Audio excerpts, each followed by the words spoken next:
بسم اللہ الرحمن الرحیم۔ السلام علیکم لسنرز، کیسے ہیں آپ سب لوگ؟ میں ہوں سٹوری ٹیلر نیلوفر اور میں اپنے چینل پر آپ سبھی لوگوں کو خوش آمدید کہتی ہوں۔ لسنرز، آپ سب لوگ کیسے ہیں اور میرے چینل کی خوفناک کہانیوں کو کتنا انجوائے کرتے ہیں؟ اپنا فیڈ بیک مجھے ضرور دیا کریں۔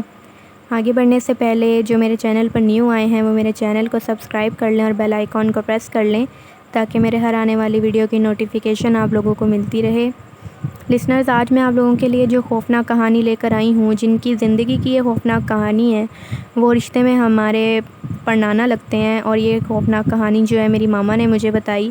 ماما بتاتی ہیں کہ پارٹیشن سے پہلے کی بات ہے، جب ہمارے نانا ابو جو تھے وہ جوان ہوا کرتے تھے تو وہ ایک پیر صاحب تھے جن کے وہ مرید بن گئے۔ اور جب وہ ان کے مرید بنے تو پیر صاحب نے ان سے وعدہ لیا کہ وہ کبھی بھی اسموکنگ نہیں کریں گے، کبھی بھی سگریٹ کو ہاتھ نہیں لگائیں گے۔ انہوں نے بھی ان سے وعدہ کر لیا کہ ٹھیک ہے، میں کبھی بھی اسموکنگ نہیں کروں گا، سگریٹ کو ہاتھ نہیں لگاؤں گا۔ اس کے بعد کچھ دنوں تک تو انہوں نے بالکل بھی اسموکنگ نہیں کی اور سگریٹ کو ہاتھ نہیں لگایا۔ کچھ دنوں کے بعد ان کا دوبارہ دل کیا اسموکنگ کرنے کا، تو انہوں نے سوچا کہ چلو اسموکنگ کر لیتے ہیں تھوڑی سی۔ تو انہوں نے ایک دکان سے، اپنی گلی کی ایک دکان سے سگریٹ لی اور وہاں گلی میں بیٹھ کر وہ اسموکنگ کرنے لگ گئے۔ جب وہ اسموکنگ کر رہے تھے تو اچانک سے ایک گلی کی ایک سائڈ سے ایک لڑکا آیا، اور وہ لڑکا بھی جوان تھا، کم عمر تھا، اور وہ لڑکا آ کے انہیں کھڑا ہو کر دیکھنے لگ گیا۔ پہلے تو انہوں نے اسے اگنور کیا اور انہوں نے کہا کہ کوئی علاقے کا لڑکا ہوگا، کھڑا ہوگا ویسے ہی، لیکن وہ جو لڑکا تھا وہ کھڑا رہا، ان کی طرف کھڑا رہا، ان کی طرف دیکھتا رہا۔ پھر انہوں نے جب دیکھا کہ یہ کھڑا ہوا ہے تو انہوں نے اس سے پوچھا کہ کیا بات ہے، تم مجھے اس طرح کیوں دیکھ رہے ہو؟ تو وہ جو لڑکا تھا وہ ہنسنے لگ گیا، اور ہنستے ہنستے اس نے اشارہ کیا، اور اشارے میں اس نے بولا کہ سگریٹ پی رہے ہو نا تم؟ اچھا، تم سگریٹ پی رہے ہو؟ تو جو نانا ابو تھے وہ یہ سن کر انہیں تھوڑا سا غصہ آ گیا۔ انہوں نے کہا ہاں پی رہا ہوں، تو تمہیں کیا ہے، تم جاؤ یہاں سے۔ تو وہ جو لڑکا تھا وہ خاموشی سے واپس چلا گیا دوسری طرف، اور جو میرے نانا ابو تھے وہ واپس آ گئے اپنے گھر۔ اور گھر آنے کے بعد آدھی رات کے وقت انہیں وہ گھر سے، اپنے کمرے سے باہر جب نکلے ہیں آدھی رات کو، صحن میں دیکھا انہوں نے کہ کوئی بیٹھا ہوا ہے شخص، اور وہ بیٹھا ہوا بالکل بھی ہل نہیں رہا ہے۔ تو انہوں نے دیکھا کہ یہ ہمارے گھر کا بھی کوئی فرد نہیں ہے، یہ کون ہے جو ہمارے گھر میں اتنی رات کو آ گیا ہے؟ تو وہ اس کے قریب گئے اس سے پوچھنے کے لیے کہ تم کون ہو بھائی، تم ہمارے گھر کیا کر رہے ہو اتنی رات کو؟ تو وہ جو شخص تھا وہ ان کو پکڑ کے انہیں مارنے لگ گیا، بہت زیادہ انہوں نے مارا۔ اس شخص نے میرے نانا ابو کو بہت زیادہ مارا، اور جو میرے نانا ابو کی چیخیں تھیں وہ سن کر سب گھر والے باہر آ گئے اپنے اپنے کمرے سے۔ اور جب وہ باہر آئے انہوں نے دیکھا کہ جو نانا ابو ہیں وہ زمین پر گرے پڑے ہیں اور کافی زخمی ہیں، اور وہ چیخ رہے ہیں کہ وہ مجھے مار رہا ہے، وہ مجھے مار رہا ہے۔ لیکن اس وقت نانا ابو کے علاوہ وہاں کوئی بھی نہیں تھا۔ انہوں نے اپنے گھر کا دروازہ کھول کے باہر گلی میں دیکھا، ادھر ادھر دیکھا، انہیں کوئی نظر نہیں آیا۔ اس کے بعد نانا ابو جو تھے انہیں بہت زیادہ بخار ہو گیا، طبیعت بہت خراب ہو گئی ان کی، کافی دن تک ان کا بخار جو تھا اترنے کا نام ہی نہیں لے رہا تھا۔ پھر جب وہ ٹھیک ہوئے، ان کا بخار اترا، تو وہ اپنے پیر صاحب کے پاس گئے واپس۔ تو ان کے پیر صاحب نے کہا کہ تم نے تو مجھ سے وعدہ کیا تھا نا کہ تم اسموکنگ نہیں کرو گے، سگریٹ نہیں پیو گے، پھر بھی تم نے پی نا۔ تو یہ سن کر میرے نانا ابو جو تھے وہ بہت زیادہ شاکڈ ہو گئے، اور انہوں نے کہا کہ آپ کو کیسے پتہ چلا کہ میں نے اسموکنگ کی تھی؟ تو پھر انہوں نے، پیر صاحب جو تھے انہوں نے بتایا تھا کہ جو لڑکا تمہارے پاس اس وقت آیا تھا جب تم اسموکنگ کر رہے تھے، وہ میرا ایک موکل تھا، وہ میرے جنات تھے جو میرے پاس ہیں، جو میرے مرید ہیں، وہ جنات تھے وہ۔ اور انہوں نے مجھے آ کر بتایا کہ میں نے انہیں بولا تھا کہ وہ تم پر نظر رکھیں، اور انہوں نے مجھے آ کر بتایا کہ وہ جو ہے لڑکا وہ ابھی بھی اسموکنگ کر رہا ہے، تو اس وجہ سے ان جنات نے تمہیں مارا تاکہ تمہیں سبق ملے کہ تم آئندہ سے اسموکنگ نہ کرو۔ اس کے بعد نانا ابو نے جب یہ بات سنی کہ جنہوں نے انہیں مارا وہ جنات تھے، وہ کوئی عام شخص نہیں تھا، اس کے بعد انہوں نے معافی مانگی اپنے پیر صاحب سے، اور انہوں نے کہا نہیں میں اب سگریٹ نہیں پیوں گا آئندہ سے۔ اس کے بعد نانا ابو جو تھے انہوں نے سگریٹ کو آہستہ آہستہ چھوڑ دیا، اور اس کے بعد انہوں نے اسموکنگ کرنا بالکل چھوڑ دیا، پھر انہوں نے دوبارہ کبھی اسموکنگ نہیں کی۔ اور یہ ایک واقعہ تھا جو میری ماما نے مجھ سے شیئر کیا تھا۔ لسنرز، آپ کو یہ واقعہ کیسا لگا ہے مجھے ضرور بتائیں۔ اور اگلا واقعہ جو میں آپ لوگوں کے ساتھ شیئر کر رہی ہوں، یہ خوفناک کہانی جن کی زندگی کی خوفناک کہانی ہے، ان کا نام عادل ہے۔ عادل بتاتے ہیں کہ ایک دفعہ ایسے ہوا، میرا ایک کزن تھا، اور وہ جو کزن تھا اس کی جاب لگی تھی دوسرے شہر میں جہاں ہم لوگ رہتے تھے، تو وہاں اس نے اپلائی کیا تھا، بٹ اس کی جو جاب تھی جب سٹارٹنگ تھی تو وہ دوسرے شہر میں تھی، تو اسے دوسرے شہر میں شفٹ ہونا پڑا اکیلے ہی، اس کی فیملی کے بغیر۔ اور جو میرا کزن تھا وہ وہاں 1-2 مہینے ہو گئے تھے اسے شفٹ ہوئے، تو اس نے مجھے کال کی اور اس نے مجھے بولا کہ مجھ سے ملنے کے لیے آؤ تم، اور میں یہاں پر اکیلا رہتا ہوں تو مجھے مطلب دل نہیں لگتا یہاں پہ، تو تم میرے پاس آ جاؤ کچھ دن کے لیے، ہم لوگ یہاں پہ گھومیں گے پھریں گے، میری چھٹیاں بھی ہیں۔ تو میں نے سوچا کہ ٹھیک ہے، اب میرا کزن بلا رہا ہے تو میں چلا جاتا ہوں۔ پھر عادل بتاتے ہیں کہ میں اگلے دن اس کے جو شہر تھا، میں اس شہر کے لیے روانہ ہو گیا، اور اس کے بعد جب میں اس شہر میں پہنچا تو وہاں پہ پہنچتے مجھے شام ہو گئی تھی آلموسٹ۔ تو وہاں پر جو اس کا ایڈریس تھا، جو میرے کزن کا ایڈریس تھا، وہ تھوڑا سا مشکل تھا، اور جس سے بھی میں پوچھ رہا تھا وہ لوگ کہہ رہے تھے کہ اس ایڈریس کا تو ہمیں نہیں پتہ۔ پوچھتے پوچھتے مجھے رات ہو گئی اس ایڈریس کے بارے میں۔ پھر مجھے کسی آدمی نے بتایا کہ آپ ادھر سے چلے جائیں، یہ والا جو روڈ ہے یہ بالکل اسی علاقے کی طرف جاتا ہے جہاں آپ نے جانا ہے۔ تو وہ جو روڈ تھا وہ تھوڑا سنسان سا روڈ تھا، اور زیادہ لوگ بھی وہاں سے نہیں گزر رہے تھے۔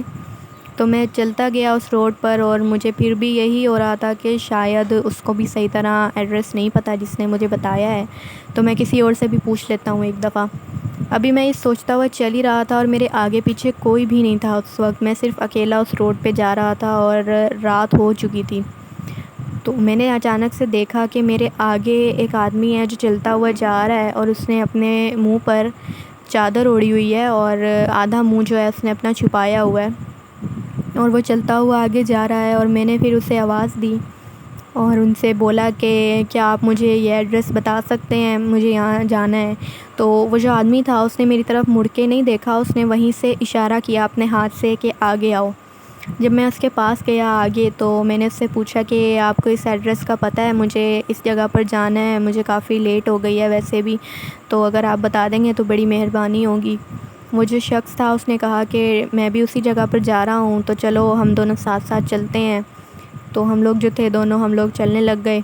ساتھ ساتھ۔ وہ مجھ سے پوچھنے لگ گیا تم کہاں سے آئے ہو، تم کیا کرتے ہو، کس سے ملنے کے لیے آئے ہو۔ میں اسے بتاتا گیا کہ میں یہاں سے آیا ہوں، میں اپنے کزن سے ملنے کے لیے آیا ہوں، اور مجھے اس کا ایڈریس نہیں مل رہا تھا، مجھے بڑی پریشانی ہوئی ہے آج ایڈریس ڈھونڈنے میں۔ پھر میں نے اس سے پوچھنا شروع کیا کہ آپ کہاں رہتے ہیں، آپ کیا کرتے ہیں۔ تو جیسے ہی میں نے اس سے یہ سوال کیا کہ آپ کہاں رہتے ہیں، تو جو ساتھ درخت تھے، جنگل تھا تھوڑا بہت سائڈ پہ، اس نے اس طرف اشارہ کیا اپنے ہاتھ سے کہ میں ادھر رہتا ہوں۔ جب میں نے یہ بات سنی کہ وہ جنگلوں کی طرف اشارہ کر رہا ہے اور وہ کہہ رہا ہے کہ میں ادھر رہتا ہوں، تو میں تھوڑا سا شاکڈ ہو گیا کہ یہ تو جنگل ہے، یہاں تو کوئی گھر نظر نہیں آ رہا، تو پھر یہ کہاں رہتے ہیں۔ تو میں نے ان سے پوچھ لیا کہ یہاں تو سارا جنگل ہے، یہاں تو کوئی گھر نہیں ہے، تو آپ یہاں کہاں رہتے ہیں، مجھے تو کوئی گھر نظر نہیں آ رہا۔ تو وہ جو شخص تھا وہ کہنے لگا کہ یہ آگے آگے جنگل ہے، اس کے پیچھے آبادی ہے چھوٹی سی، میں اس آبادی میں رہتا ہوں پیچھے، اور مجھے کوئی کام تھا اس علاقے میں تو میں اس لیے ادھر جا رہا تھا، تو تم نے مجھے کہا کہ مجھے یہ ایڈریس پوچھنا ہے، مجھے اس ایڈریس کا بتا دیں، تو اس لیے میں نے تمہیں کہا کہ میرے ساتھ چل لو۔ تو ایسے ہی ہماری باتیں جو تھیں وہ ہوتی رہیں، اور میں نے بھی اس چیز پر زیادہ فوکس نہیں کیا جو اس نے بولا تھا کہ میں اس طرف رہتا ہوں۔ مجھے لگا کہ شاید پیچھے کوئی آبادی ہوگی جہاں یہ رہتے ہیں، تو زیادہ پوچھنا کوئی اچھی بات نہیں ہے، تو میں نے ان سے زیادہ سوال نہیں کیے، اور ایسے ہی جو وہ علاقہ تھا وہ شروع ہو گیا۔ اور جو وہ علاقہ تھا، جیسے ہی وہ علاقہ شروع ہوتا تھا وہاں کافی سارے ہوٹلز تھے، چھوٹے چھوٹے چائے والے ہوٹل تھے اور محلے تھے۔ تو وہ جو شخص تھا میرے ساتھ چل رہا تھا وہ وہیں رک گیا بالکل اس سڑک کے اینڈ پہ، اور میں جو تھا میں آگے چلنے لگ گیا۔ جیسے مجھے محسوس ہوا کہ وہ رک گیا ہے تو میں نے اس سے پوچھا کہ آپ نے تو آنا تھا ادھر علاقے میں، آپ کو کوئی کام تھا، آپ یہاں کیوں رک گئے ہیں؟ تو اس شخص نے کہا کہ نہیں کچھ نہیں، مجھے بس یہیں تک آنا تھا اور میں واپس جا رہا ہوں، تم چلے جاؤ جہاں تم نے تو اپنے دوست کی طرف جانا ہے۔ تو میں نے بھی ان سے زیادہ نہیں پوچھا اور میں آگے چلا گیا۔ میں تھوڑا سا ہی آگے گیا، میں نے پیچھے مڑ کے دیکھا تو جو وہ شخص تھا وہ بالکل وہیں کھڑا ہوا تھا اور مجھے دیکھ رہا تھا۔ تو مجھے تھوڑا سا عجیب لگا کہ یہ ابھی تک یہاں کیوں کھڑا ہے، یہ تو کہہ رہا ہے کہ میں نے واپس جانا ہے۔ پھر میں تھوڑا سا آگے گیا اور جب میں نے دوبارہ پیچھے مڑ کے دیکھا تو وہ جو شخص تھا وہ پھر وہیں کھڑا ہوا تھا، اور اس نے اپنے ہاتھ سے اپنی جو چادر اپنے آدھے منہ پر لی ہوئی تھی، اس نے اپنا چہرہ جو تھا وہ ڈھکا ہوا تھا، اس نے جب وہ چادر ہٹائی تو میری حیرت کی انتہا نہیں تھی، کیونکہ اس کا جو آدھا چہرہ تھا وہ نہایت ہی خوفناک تھا، اور اس کی جو سکن تھی وہ ایسے ٹپک رہی تھی جیسے کسی نے اس کے منہ پر تیزاب پھینک دیا، اور اس کی جو آنکھیں تھیں، اس کی آنکھ نہیں تھی ایک، اس کے آنکھ کی جگہ پر صرف ایک سوراخ تھا بہت بڑا سا، اس میں بالکل بھی کوئی آئی بال نہیں تھا، اور اس کے جو اس طرف کا حصہ تھا جو اس کے گال تھے وہ گال بھی بالکل ایسے جیسے کسی نے کٹ لگائے ہوئے وہ بڑے بڑے سے، اور اس کے اندر سے اس کا جبڑا نظر آ رہا تھا، اور وہ مجھے دیکھ کر ہنسنے لگ گیا، اور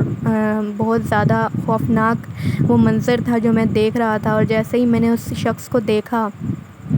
تو وہ وہاں سے غائب ہو گیا اچانک سے، اور میں چیخیں مارتا ہوا دکانوں کی طرف بھاگا، اور جیسے ہی لوگوں نے مجھے دیکھا کہ یہ کون لڑکا ہے جو چیخیں مارتا ہوا ہماری طرف آ رہا ہے، انہوں نے مجھے روکا، انہوں نے مجھے بٹھایا، پانی پلایا، انہوں نے پوچھا کہ تمہارے ساتھ کیا ہوا ہے، تو پھر میں نے انہیں بتایا کہ میں ادھر سے آ رہا تھا اور ایک شخص مجھے ملا، اور ایسے وہ ابھی بھی مجھے نظر آیا، اور وہ بہت خوفناک اس کی شکل تھی، اور وہ مجھے دیکھ کے ہنس رہا تھا۔ تو وہ جو لوگ تھے وہاں کے جو ہوٹل والے تھے سارے، جب انہوں نے یہ بات سنی تو وہ یہ کہنے لگے کہ ہاں یہ بات سچ ہے کہ یہاں پہ ایک مخلوق ہے، اور وہ یہاں پر روڈ پہ پھرتی ہے رات کے وقت، لیکن وہ کسی کو نقصان نہیں پہنچاتی، وہ جو بھی اکیلا ہوتا ہے وہ اس کو جو بھی اکیلا وہاں سے گزر رہا ہوتا ہے وہ اس کو اپنا آپ ظاہر کرتا ہے، اور کبھی کبھار وہ اس سے بات چیت بھی کرتا ہے، لیکن ان کو کوئی نقصان نہیں پہنچاتا وہ، لیکن بعد میں جب وہ جا رہا ہوتا ہے آگے شخص تو وہ اپنا آپ اپنا اصلی روپ ان کو ضرور دکھا دیتا ہے کہ وہ کون ہے، وہ کوئی عام شخص نہیں ہے، وہ کوئی جنات ہیں جو وہاں پہ روڈ پہ پھرتے ہیں۔ تو وہ جو لڑکا تھا یعنی عادل بتاتے ہیں کہ پھر میں یہ سن کر بہت زیادہ خوفزدہ ہو گیا، اور وہ جو لوگ تھے وہ پھر مجھے میرے دوست کے جو میرا کزن تھا میرے کزن کے گھر تک چھوڑنے کے لیے آئے۔ جب میرے کزن نے میری حالت دیکھی تو وہ بھی بہت پریشان ہو گیا، اور پھر میں نے بھی اس کو سارا واقعہ بتایا کہ میرے ساتھ ایسے ایسے واقعہ ہو گیا ہے، تو میرا کزن جو تھا وہ بھی مجھے بتانے لگا کہ میں بھی جب پہلے یہاں آیا تھا تو مجھے بھی ایسے ہی حلیے کا ایک شخص ملا تھا، اور اس نے بھی مجھے ایسے ہی کہا تھا کہ اس روڈ سے آگے میں نہیں جاؤں گا، میں واپس جا رہا ہوں، اور وہ بھی مجھے کھڑا ہوا دیکھتا رہا جب تک میں اپنے گھر کی گلی تک نہیں مڑ گیا،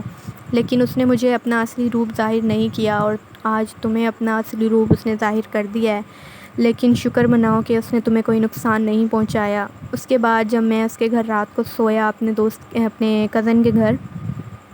رات کو مجھے ایسے ہی فیل ہو رہا تھا کہ جیسے مجھے کوئی دیکھ رہا ہے بار بار جھانک کر، مجھے کوئی دروازہ میرا ناک کر رہا ہے کمرے کا، کوئی مجھے ایسے لگا کہ میرے کمرے میں کوئی چل پھر رہا ہے میرے علاوہ۔ مجھے اتنا خوف میرے اوپر طاری ہو چکا تھا کہ میں برداشت نہیں کر پا رہا تھا، وہاں پہ رکنا بالکل بھی مجھ سے برداشت نہیں ہو رہا تھا، اور اگلے دن میں نے اپنے کزن کو بولا کہ میں یہاں نہیں رہ سکتا، مجھے اپنے گھر واپس جانا ہے، کیونکہ مجھے بہت زیادہ ڈر لگ رہا ہے اس علاقے سے، اس واقعے سے میں بالکل بھول نہیں پا رہا ہوں اس کا چہرہ، اس مخلوق کا چہرہ، تو مجھے اپنے گھر جانا ہے۔ میرا جو کزن تھا وہ بہت زیادہ مجھے روکنے لگ گیا کہ تم مت جاؤ، ایسا کچھ نہیں ہوتا، وہ کسی کو نقصان نہیں پہنچاتا، تم مت ڈرو، لیکن میں نے اس کی کوئی بات نہیں سنی، اور میں واپس آ گیا اپنے گھر۔ اور اس کے بعد جو میرا کزن تھا اس کا بھی ٹرانسفر جو تھا وہ کسی اور شہر میں ہو گیا، اور وہاں اس نے مجھے بلایا تو میں وہاں پر گیا، وہاں پر ایسا کوئی معاملہ نہیں تھا، لیکن مجھے وہ واقعہ ابھی بھی یاد ہے جو میرے ساتھ ہوا تھا اس رات کو، اور میں کبھی بھی فراموش نہیں کر سکتا۔ تو یہ تھی ایک خوفناک کہانی عادل کی زندگی کی۔ لسنرز، آپ کو کیسا لگا یہ واقعہ، یہ خوفناک کہانی آپ کو کیسی لگی ہے؟ اپنا فیڈ بیک مجھے ضرور دیں، آپ لوگ بھی اپنی خوفناک کہانیاں مجھ سے شیئر کر سکتے ہیں نیچے کمنٹ باکس میں۔ تب تک کے لیے اسٹے ٹیون، اللہ حافظ، اللہ نگہبان۔